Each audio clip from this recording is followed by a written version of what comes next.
போனோம்னு சொன்னா எங்களுக்கு பிரச்சனை ஆயிடுது. ஓ லெவல்ல வச்சு எங்களுக்கு ஒர்க் மாட்டோம். அதனால நாங்க கிளாஸ்ல நிதானமா போவோம். அல்டிமேட் டார்கெட் ஓ லெவல் தான். சரியா? ரைட். இப்ப நாங்க முதலாவது ஆரம்பிப்போம். கேத்திரக்கிறது ஒழிய. சரியா? கொஞ்சம் விரைவான கொஞ்சம் கவனிங்க. முதலாவது நாங்க பார்ப்போம். சரியா? நாங்க பொருட்களை பொருட்களிக்கிறதானே பொருட்களை நாங்க ரெண்டா பிரிக்கிற கேத்திரக்கிறது ஒழியல நாங்க பொருட்களை நாங்க ரெண்டா பிரிப்போம். ஒளிரும் பொருட்கள், ஒளிரா பொருட்கள் சொல்லி.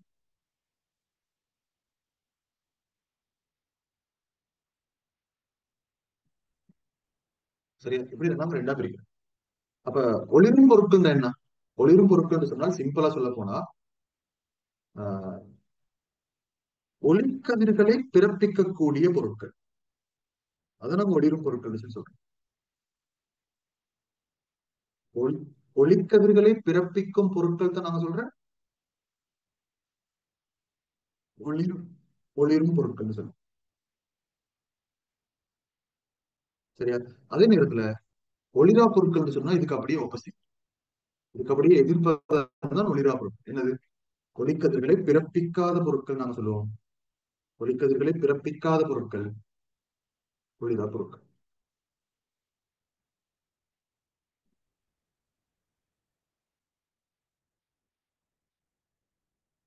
சரியா?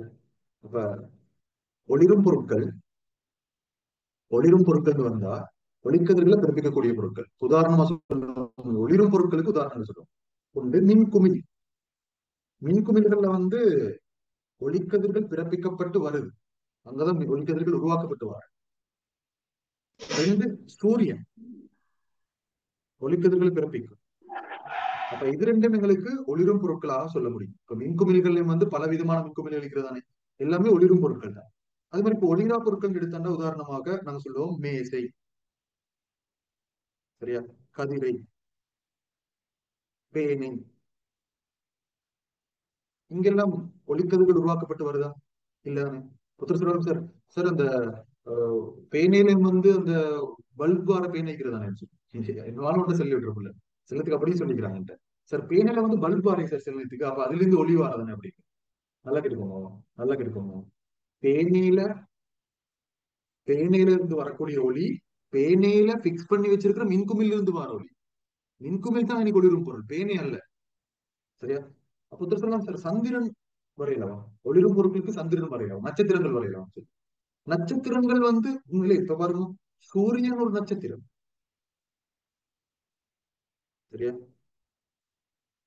நட்சத்திரம். அப்ப எங்களுக்கு நட்சத்திரங்கள் சூரியன் அல்லது நட்சத்திரம் சொல்லி சொல்ல முடியும். சரி, அப்போ சந்திரன் சொல்லுமா? சந்திரன் ஒளிரும் பொருள் அல்ல. அப்ப எப்படி சந்திரன் எங்களுக்கு வெளிச்சம் தருது? சந்திரன் எப்படி செய்யுதுன்னு சொன்னாங்க, சூரியனில் இருந்து வரக்கூடிய ஒளிக்கதிர்கள் சந்திரன் மேற்பரப்புல பட்டு எங்களுக்கு வருது.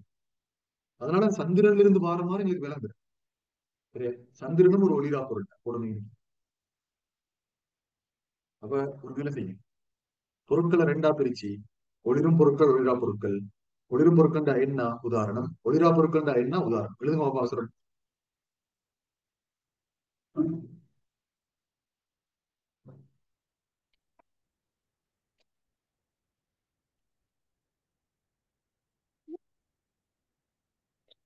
இங்க வரல. ஸ்கிரீன்ஷாட் எடுக்க வந்து லொக்க பண்ணி விட்டேன். போட்டு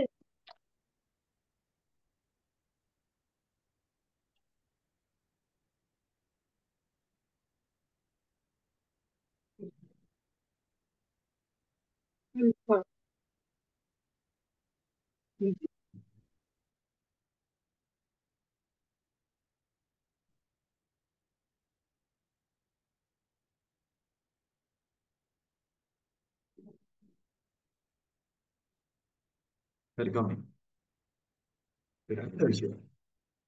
அடுத்த விஷயம் என்னன்னா, இது எழுதி முடிச்சிருங்க. அடுத்த விஷயம் நீங்க எழுதி முடிச்சுன்னா தலை கொடுங்க.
சரி, தலைப்படுங்க என்ன தெரியுமா?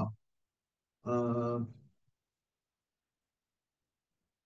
ஒளிரா பொருட்களை அவதானித்தல். சின்ன தலைப்புகள் இது எல்லாமே குட்டி குட்டி விஷயங்கள் தான் ஃபர்ஸ்ட் நான் சொல்றேன். அது போல தான் மெயின் விஷயத்துக்கு போக போறோம். ஒளிரா பொருட்களை அவதானித்தல்.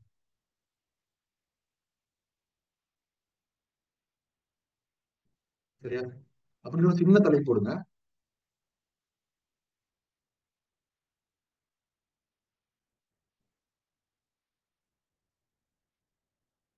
சரி, ஒளிரா பொருட்களை அவதானித்தல்ல நீங்க எழுதிக்கோங்க. முதலாவது பாயிண்ட் எழுதுங்க. ஒரு பாயிண்ட் எழுதுங்க.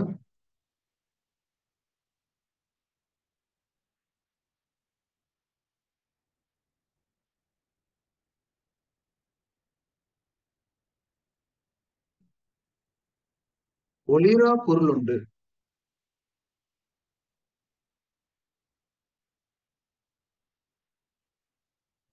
எமது கண்ணுக்கு புலப்பட வேண்டுமென்றால் புலப்பட வேண்டுமெனில் ஒளிரா பொருள் ஒன்று எமது கண்ணுக்கு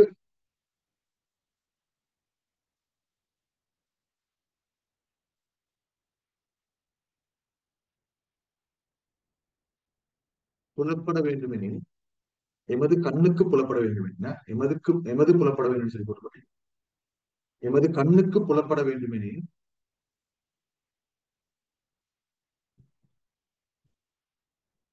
எமது கண்ணுக்கு புலப்பட வேண்டுமெனில்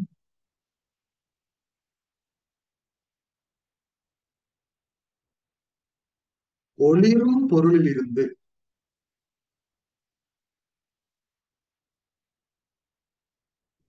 ஒளிரும் பொருளிலிருந்து வரும் ஒளிக்கதிர்கள் ஒளிரும் பொருளிலிருந்து வரும் ஒளிக்கதிர்கள்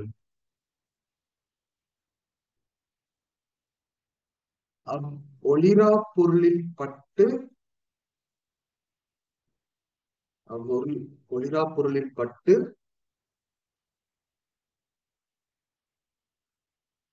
அவ்வொளிரா பொருளில் பட்டு எமது கண்ணுக்கு வர வேண்டும்.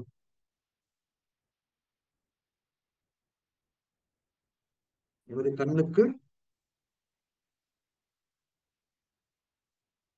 வர வேண்டும். சரியா? என்ன சொல்ல வரேன்னா உங்களுக்கு விளங்கப்படுது. இப்ப நாங்க சொல்லுவோம் ஒரு ஒளிரா பொருள் எடுங்களேன். சொல்லுங்க ஒரு மேசை ஒண்டி இருக்கு. சரி, உங்களோட ரூம்ல வந்து ஒரு மேசை ஒண்டி இருக்குன்னு சொல்லுங்களேன். சரியா? அந்த மேசையோட கண்ணுக்கு விளங்கணும்னு சொன்னா இது ஒரு ஒளிரா பொருள் இருக்கு இல்லையா?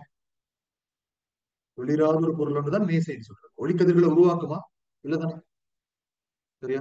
அப்ப மேசை வந்து உங்களோட கண்ணுக்கு விளங்கணும்னு சொன்னா ஒரு ஒளிரும் பொருள் இருந்து நாங்க சொல்லுவோம் ஒரு மின்குமி